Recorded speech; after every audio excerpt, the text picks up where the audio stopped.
รองรับการเปิดภาคเรียนใหม่สร้างความมั่นใจให้ผู้ปกครองนางสาวลลิดาเพลิดวิวัฒนารองโฆษกประจำสำนักนายกรัฐมนตรีเปิดเผยว่ากระทรวงศึกษาธิการร่วมกับกระทรวงคมนาคมและหน่วยงานที่เกี่ยวข้องยกระดับมาตรฐานรถรับส่งนักเรียนทั่วประเทศสร้างความมั่นใจแก่ผู้ปกครองและลดความเสี่ยงจากอุบัติเหตุบนท้องถนนรองรับการเปิดภาคการศึกษาใหม่โดยกระทรวงคมนาคมมอบหมายให้กรมการขนส่งทางบกเร่งดำเนินมาตรการตรวจสอบความพร้อมของรถรับส่งนักเรียนทั่วประเทศสั่งการให้สำนักงานขนส่งจังหวัดประสานงานอย่างใกล้ชิดกับสถานศึกษาในการนำรถเข้าตรวจสอบสภาพโดยเฉพาะระบบเบรกซึ่งหากพบว่าไม่ผ่านมาตรฐานจะต้องเร่งดำเนินการแก้ไขก่อนนำกลับมาใช้งานเพื่อเพิ่มความปลอดภัยให้แก่นักเรียนและผู้ใช้รถใช้ถนน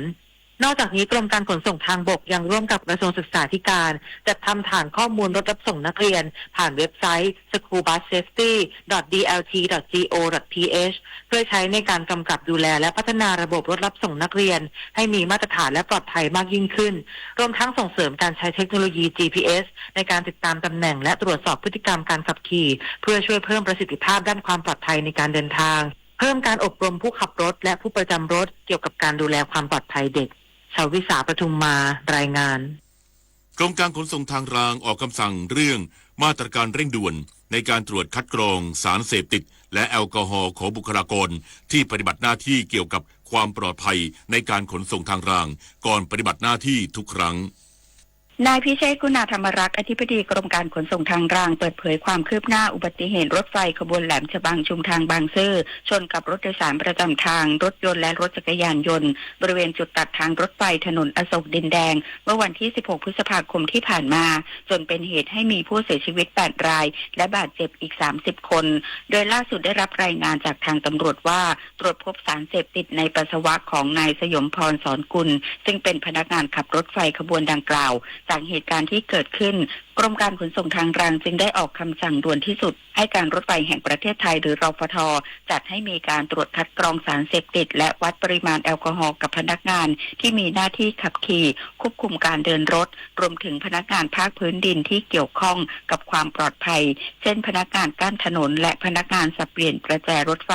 ทุกคนก่อนเข้าปฏิบัติหน้าที่ในแต่ละผลัดนอกจากนี้อธิบดีกรมการขนส่งทางรางระบุด้วยว่านายสยมพรพนักงานขับรถไฟรายนี้ยังไม่ได้รับใบอนุญาตผู้ประจำหน้าที่จากกรมการขนส่งทางรางเบื้องต้นได้สั่งระงับการปฏิบัติหน้าที่และให้การรถไฟ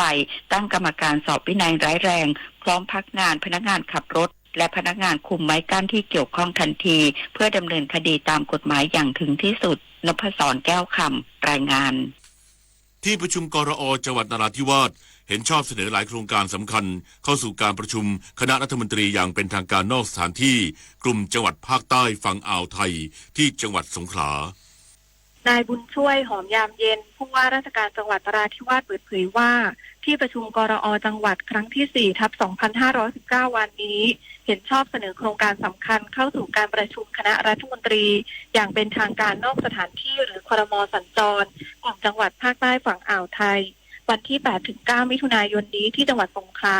เพื่อของงบประมาณสนับสนุนการดำเนินงานโดยมีโครงการสำคัญเช่นโครงการก่อสร้างทางเดินวอล์กเวย์บริเวณหาดนราทัศน์เพื่อยกระดับแหล่งท่องเที่ยวและโครงการก่อสร้างแก้มลิงบริเวณศูนย์ราชการจังหวัดนราธิวาสรองรับการระบายน้ำในเขตเมืองเป็นต้นนอกจากนี้ยังเตรียมเสนอขอรับการสนับสนุนโครงการด้านคมนาคมและบริหารจัดการน้ำเช่นสะพานข้ามแม่น้ำบางนาราสนับสนุนการท่องเที่ยวและการค้าชายแดนรวมถึงโครงการบรรเทาอุทกภัยในหลายพื้นที่ของจังหวัดพร้อมย้ำทุกภาคส่วนเร่งขับเคลื่อนโครงการตามแผนเพื่อพัฒนาเศรษฐกิจและยกระดับคุณภาพชีวิตประชาชนในพื้นที่อย่างเป็นรูปธรรมปพิชานันเทพรักษ์สวทนราธิวาสรายงานคิดจะใช้คิดถึงอนาคตช่วยกันลดช่วยกันประหยัดพลังงานจบข่าวพิญโยรุ่งสมัยอ่านแล้วฟังข่าวครั้งต่อไปเวลา 10 นาฬิกาติดตามข่าวที่นำเสนอไปแล้วได้ที่ www.thainews.prd.go.th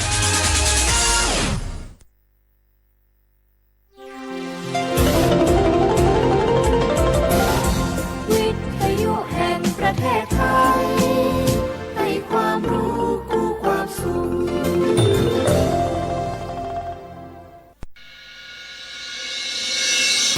สถ านีวิทยุกระจายเสียงแห่งประเทศไทยจังหวัดเชียงใหม่ AM 1476 กิโลเฮิรตซ์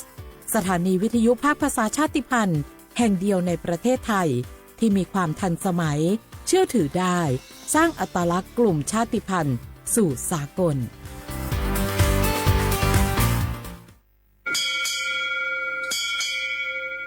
โอโบดะจ้าโอมิชเปอร์เมอซุงคาควาควาญอซงโอดูทามาสถานีวิทยุภาษาชาติพันธุ์แห่งเดียวในประเทศไทยทันสมัยเชื่อถือได้แล้วพบกันที่สวทเชียงใหม่ AM 1476 กิโลเฮิรตซ์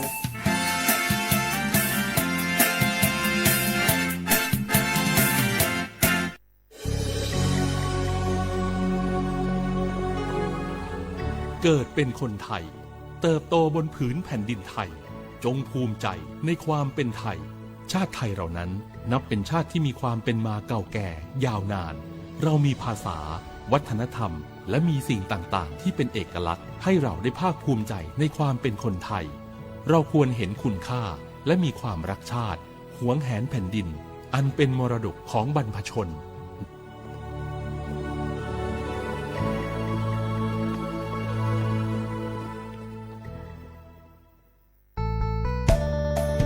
สถานีวิทยุกระจายเสียงแห่งประเทศไทยจังหวัดเชียงใหม่กรมประชาสัมพันธ์ประกาศรับสมัครบุคคลเป็นลูกจ้างเหมาบริการตำแหน่งพนักงานกระจายเสียงภาษาเมียนจำนวน1 อัตราเพื่อเป็นตัวแทนนำข่าวสารร่วมพัฒนาคุณภาพชีวิตชาวเมียนและเผยแพร่วัฒนธรรมท้องถิ่นให้เป็นที่รู้จักผู้สนใจยื่นใบสมัครด้วยตนเองได้ที่งานธุรการสถานีวิทยุกระจายเสียงแห่งประเทศไทยจังหวัดเชียงใหม่ตำบลช้างคลานอำเภอเมืองจังหวัดเชียงใหม่ตั้งแต่บัดนี้เป็นต้นไปจนถึงวันที่31 พฤษภาคม 2569 สอบถามข้อมูลเพิ่มเติมได้ที่ 053-276-068 ในวันและเวลาราชการมังลิวเอาเก่งเศร้าก็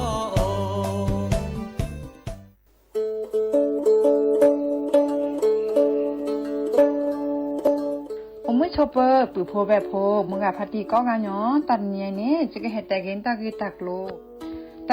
บักคาเวเลปะจอแต่โพอะตะกีตะบาอะโจกมอเนาะตาโจกมอเลตะกีตะบาเลปะทีปูกอปูนี้แกโจกมอเลปะจอแต่โพอะตะมานอค่ะตาทันเลคือถอดตือเลตะอมูทื่อนี้เลปะสิญญานี้ก็แวมีเลสิทธิบัตรทองหรือสิทธิ30 บาทขอปัญญาเลเจเซอชีนี้ยาราชาเซก็มีเดเนาะแกตามาเลปะโดอัตมาโตเจอปะจอแต่โพแกตาสูออตาสวยออกก็สีสระอเปมารีทอเกปุรีปบานหมอ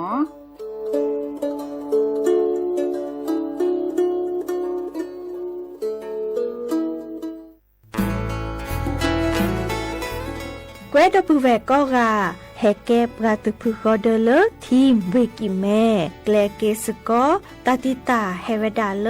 หมออูแกทอลบกาปูหมออัวปลือดอผักพลือ PM 2.5 เลราโตกอต้นโนหมออูแกทอ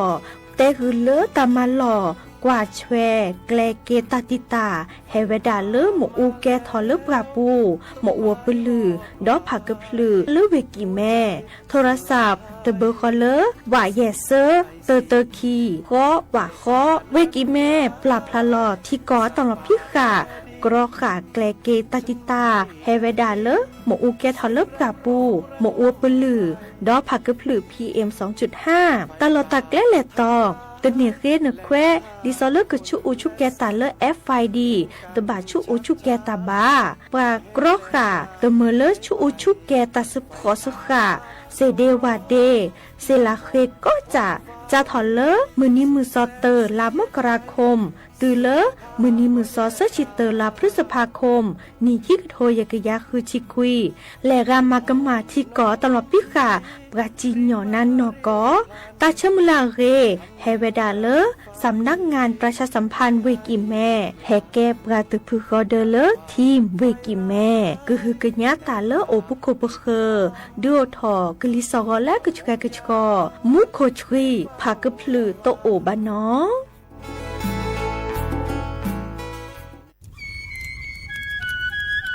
เวกเจ้าผักกะปลือผักกะหมู PM 2.5เนี่ยร่าแหละเด้อแม่ครีมแม่สากูอูกูเฮนเลยจ้าอันนี้เนี่ยอันโหลเลยปัจจุฉุกแกราตาป้าติดเลยเนี่ยเมตาหลอตาสุกว่าสุกาเอาเลยตาสุดตาหลอปัจจุแกถอไว้ดับก็อ๋อปกว่าแกถอผักกะปลือผักกะหมูเก็บบัดที่บัดโตเกปะเต่าจวดลินเลอเด้อดิเน่บะบ่ามาเจอหล่อซาตะบ่าชุอูชุแกถอตาตาซึกอซึกกาบื้อโคเชอร์บื้อเคโคเชอร์แฮมเบอร์เกียวมาแก้เก็บปุ๋ยหมักดอสู่อาทอเซกว่าช่วยสกอซื้อตะบ่าเมอเลอหมูอูแกถอเลิบกราปูเนื้อแม่มานี่เดพาอีเดอผักกึบหรือผักกุหมูเดอจิกาละเจอันเมเนี่ยกลิสตอกว่านี่ก็แค่ก็ถอเซเนื้อไม่คู่หล่อซาก็กาอุกต่อแต่ชุกฉุกแกเปิดกันนี่ก็สู้กับซานนี่กลิสตอกว่าเลออะก็แกก็ชอนหนอแต่เชื่อมันลาเกแทนเลอสำนักงานประชาสัมพันธ์ที่3กรมประชาสัมพันธ์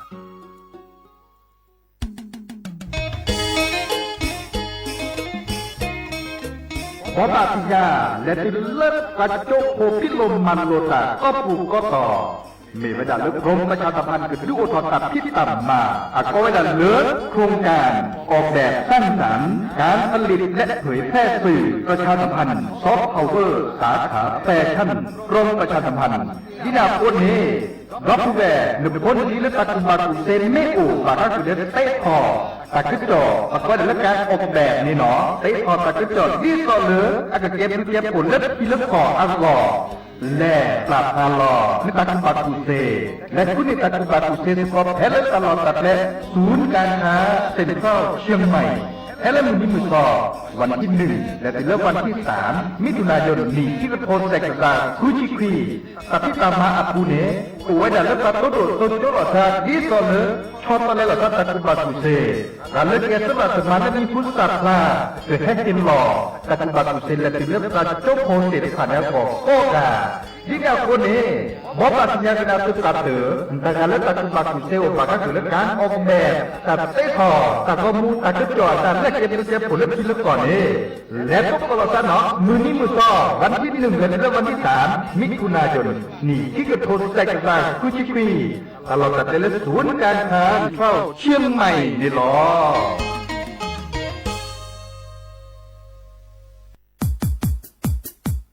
ดอปูแบบปากญอโพหนึ่งเมบาสะสู้อ่อนมืออ่อนเลวิทยุกันลือหล่อก็จะแตะเวกีแม่แต่ตอนยาอีบอบบาเนบาคาคือเล่นตัดพี่ตามมาตัดพี่ออกมาออกจะแตะกว่าก็ได้แล้วสนใจโฆษณาเนื้ออดจัดสิกว่าสวทเชียงใหม่เบอร์โทรศัพท์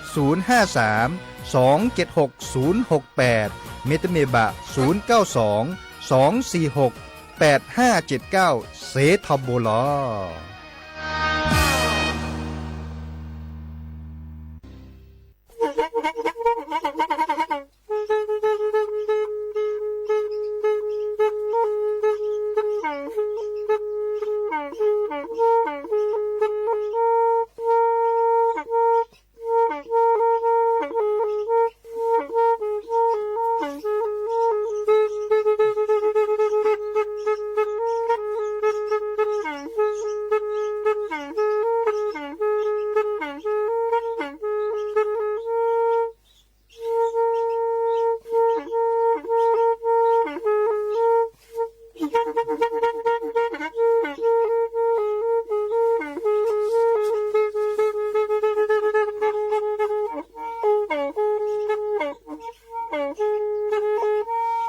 แพอี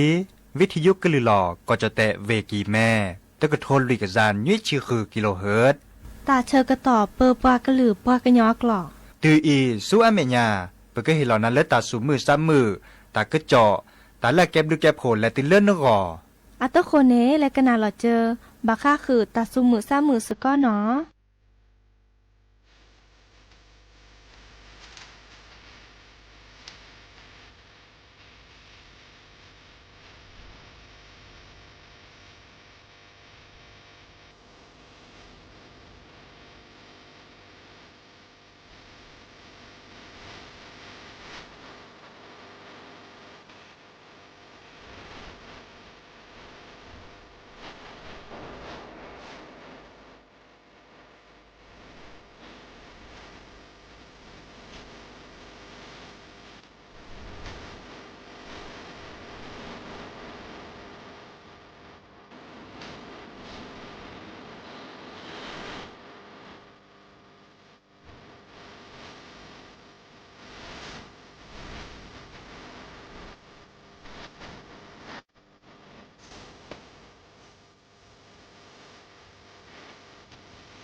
นอเดอโอมิโชเปอร์ดอปปือแวมือกาพาติพือพีโรมอเสก็ปราโดกันนาตาโพปะกว่าดอตาโพปรากึลือปรากันยอก็กันเนาะตาเชื่อต่อมือวอคอ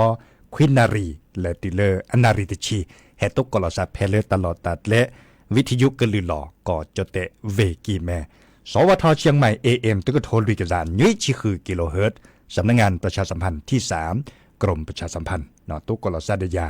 ดีเจเสมอจอสาปิเสมอเฉลิมสิริวงชัยเฮตุกอดับเวซีโซโดเกอแปลกนาตาสุมือสามมือตาสวิซาเชอ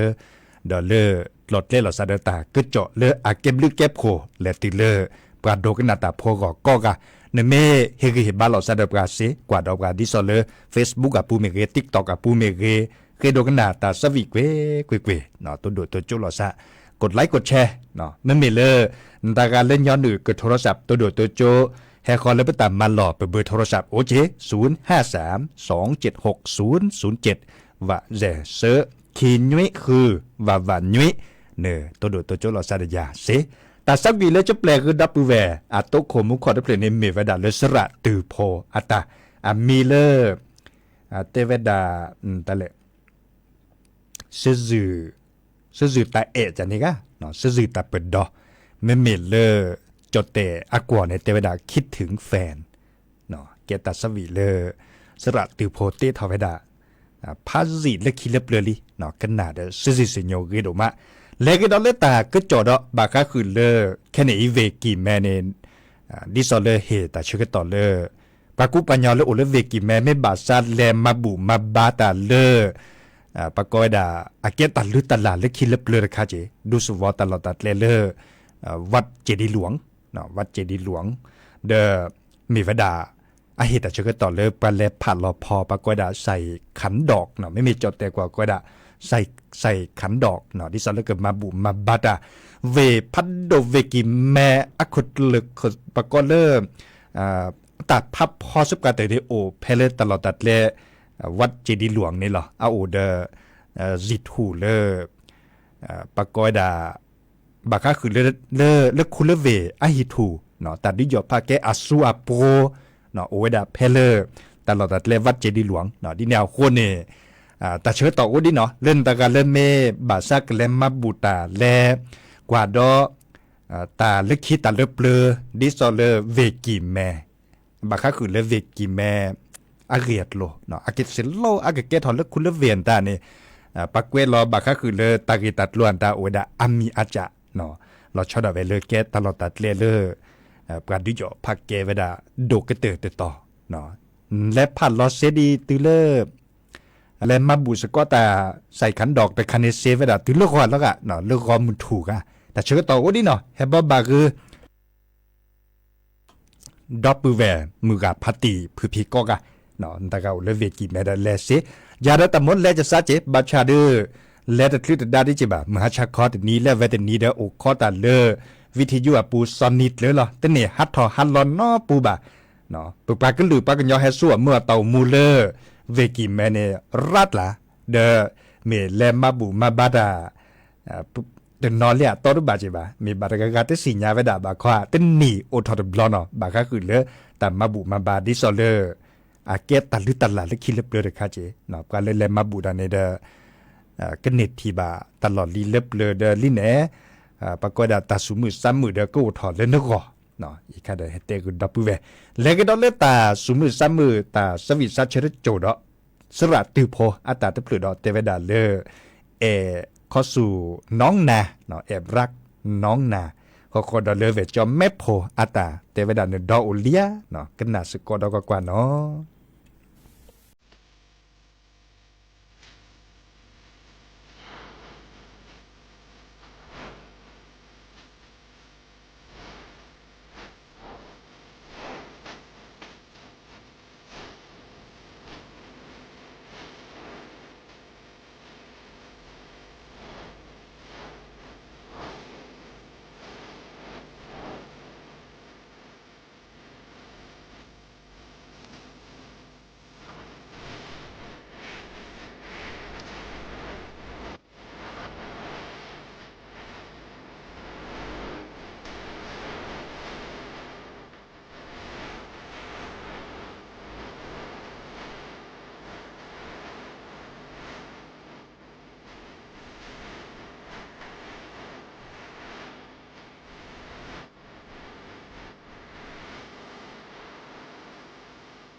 ตะโปแสนดาวนาตะแต่แนนาแต่ตาเตอโลนาดาวลีแต่ละตะโอเดบาจออีจอสาวนาแต่ตาดนามือมานาเปกลวีนาเตอมาพลาดอนเตอแต่ยาจออีเนเตอเสญาและดอบานาแต่ตาเดนามือมามือหาล้อแล้วนาที่นาโอเดนาดอจอข้าไปโคแฮเกเมทีพลอจออีสากอมาลอเกสาเตเสนอดูตาเกดูตาเกอาสาแต่เวดอเตบาเมลนอลอยา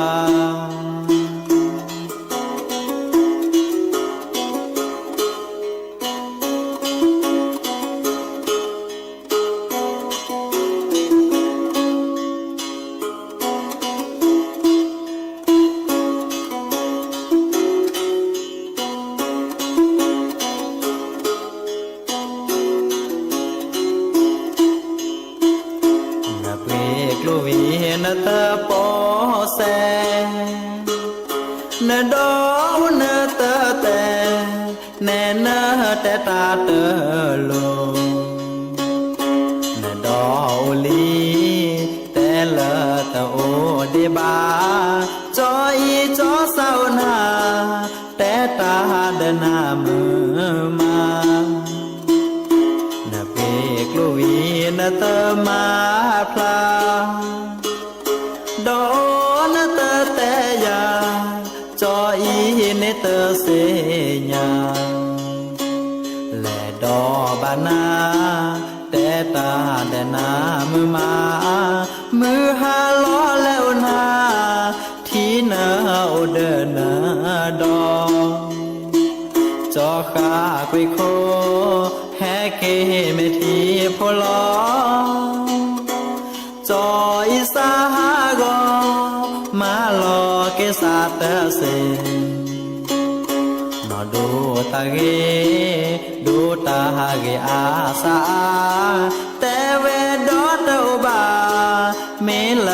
นอลอยา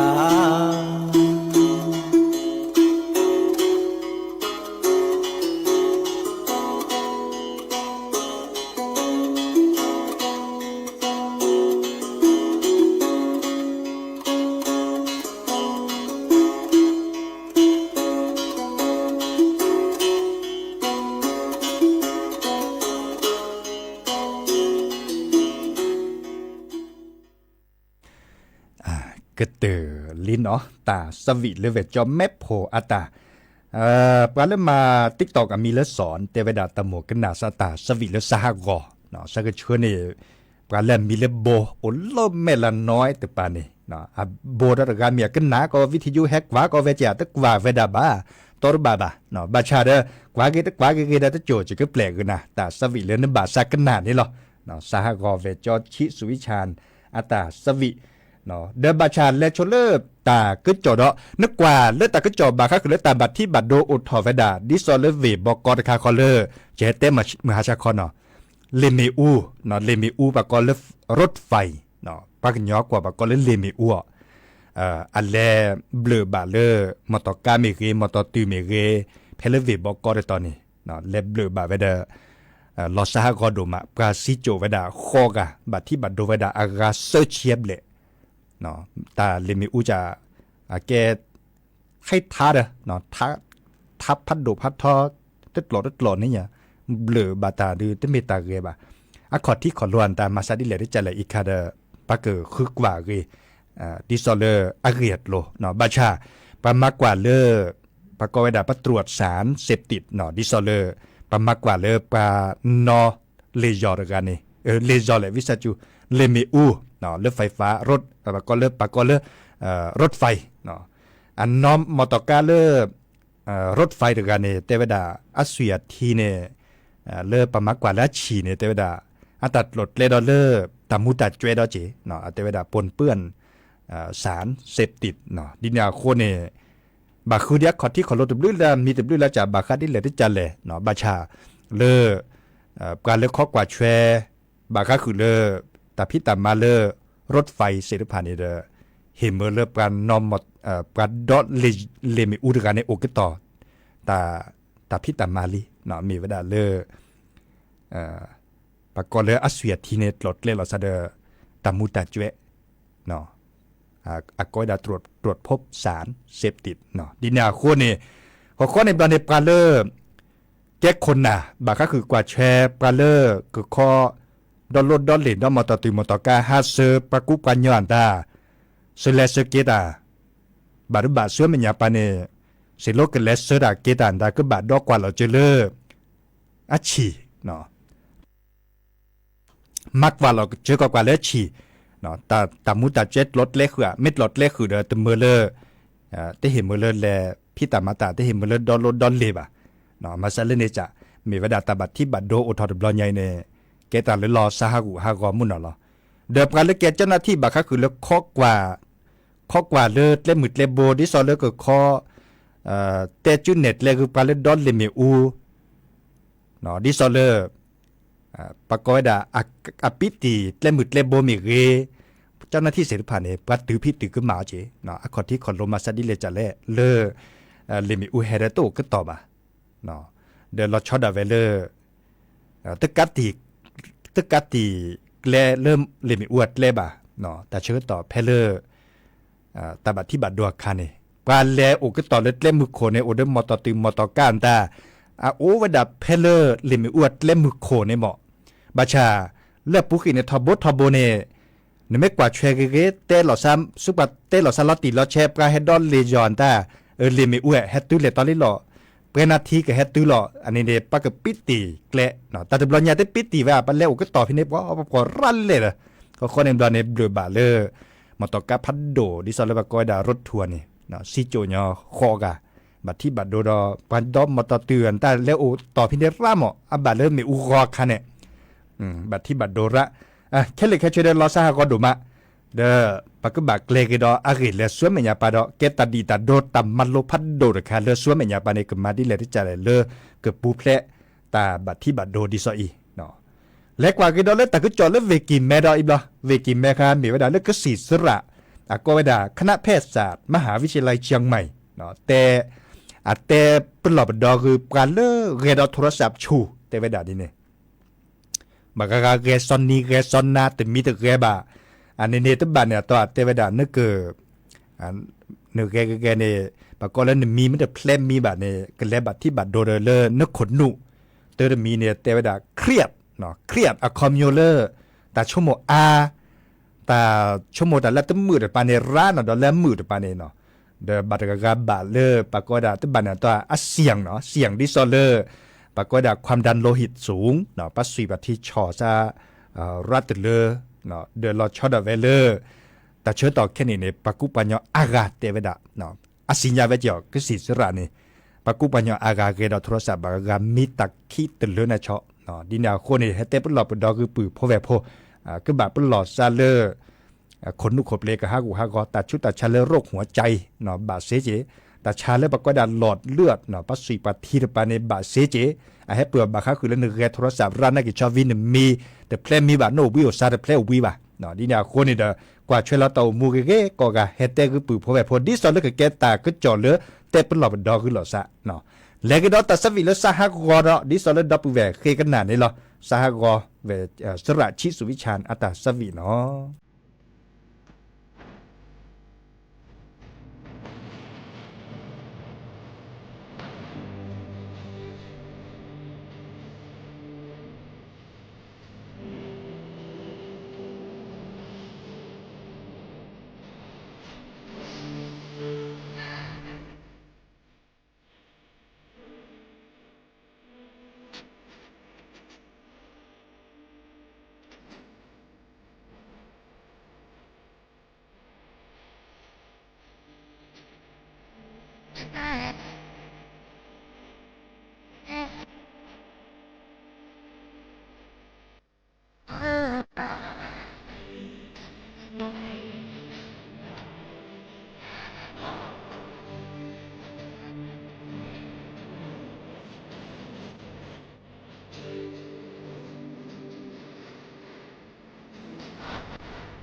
กเตอลินเนาะตาสวิเลซะฮากอเชตุเล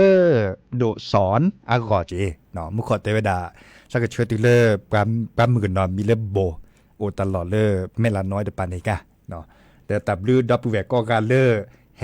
เฮกีเฮบาลอซาแฮตกกอลอซาแพลตลอดตัดและเรดิโอไทยแลนด์เชียงใหม่แต่ตอนใหญ่เนาะแต่เชื่อต่ออุดิตาบาเลตชิเซนาทีเปิดก็บ้านรอพาลอซาลอจะก็แทกต่อภาคเล่นหรือเลือดทาดเนาะจิบลิจิบโหดดับเวกก็ปูก็ต่อเลือ Facebook กับปูเนแฮตัวโดดตัวจบกับอากาเจเนาะพ่อรุกขชาติเมเกเลือวัดเมเกเลือ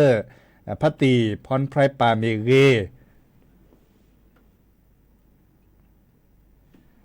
กิติชัยเมเกดีโอเคเมเกชัยยาเมเกทิวาเมเกตับลือเนาะ Facebook กับปูไม่มีเลย TikTok กับปูเนี่ยตับลือละกาแฮตัวโดดตัวจบกาเจคือโดกันนาตาสวีแล้วหนุ่มไทเกอร์เด้อแต่เชื่อก็ต่อแต่ใครอัดตื่นเลิกเพิ่งก็คือกันยาเกเลทาลิเนาะทาเลคีทาเลเปลือเนาะดิซอเลปากอยดาอนุรักษ์วัฒนธรรมประเพณีดั้งเดิมเนาะดินาโคเนตาสวีเลยดิซอนเนี่ยคือโดกันนาเสร็จผ่านเนี่ยบักคอเกดอเลิกแค่มาหาแค่มาหาปือพอมลาเกอแฮโตก็ดอปูเวเนาะไม่มีเลยยาเดแค่มาหาขอเกอโอบิโอซาดอประชาชนก็แทกกันต่อผ่านเลิศหรือโพธาเลคีทาเลเปลือดิซอเลพัตติสุวาป่าอือลืมมาทาเนาะพัตติสุวาป่าแกปากูปัญญอเลบ้านแม่จุ่มเนาะแม่จุคีเนี่ยก็เนาะแม่จุคีเทวดาทาแค่ปากก็เลยทาดอทอเนาะกับพดดิพซาโดทอซ้อนตากนาดโลทาเสนะฮะคือกนาดทาแล้วก็คือเนี่ยตัวอูย่อๆบ่ะตลอดตัดเลนี่อูเราจะเตละอูเราจะติดต่อยเหรอดิซอเลยให้ตกก่อนละซะก็มือเฉยก็ฮาลิเนี่ยเพื่อคือกันยาเกดอเล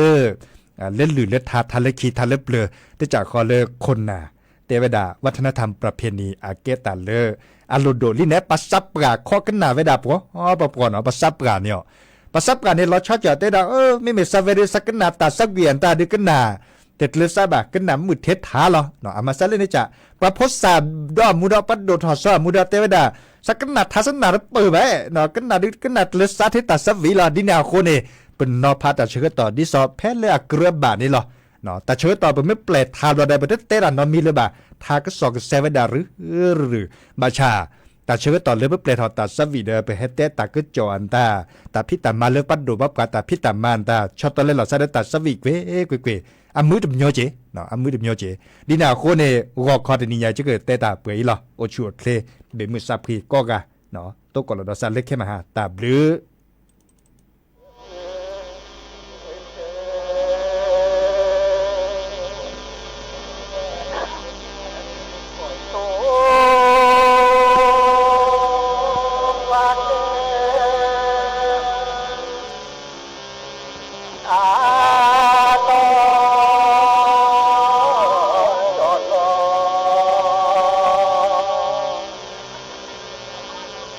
ว้า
โ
กับประชาชนว่าเรื่องรัฐธรรมนูญไม่ใช่เรื่องเร่งด่วน รับฟังข่าวต้นชั่วโมง 10 นาฬิกากับพิญโยรุ่งสมัยรัฐบาลเดินหน้ายกระดับทุเรียนไทยชูมาตรฐาน 4 ไม่สร้างความเชื่อมั่นผู้บริโภคผลักดันรายได้ส่งออกทะลุ 150,000 ล้านบาทอีกสักครู่กลับมาติดตามรายละเอียดครับเมื่อโลกเปลี่ยนคนต้องปรับทักษะใหม่ที่เป็นกุญแจสู่อนาคตโลกเปลี่ยนเร็วขนาดนี้เราจะตามทันนี้นะทันสิแค่ไม่หยุดเรียนรู้เพิ่มทักษะใหม่ใช้เทคโนโลยีให้เป็นเราต้องเริ่มยังไงอะก็เริ่มจากตัวเรานี่แหละคิดเป็นทำเป็นรู้เท่าทันสื่อและมีคุณธรรมไงล่ะพัฒนาคนไทยให้ก้าวทันโลกยุคใหม่ใส่ใจ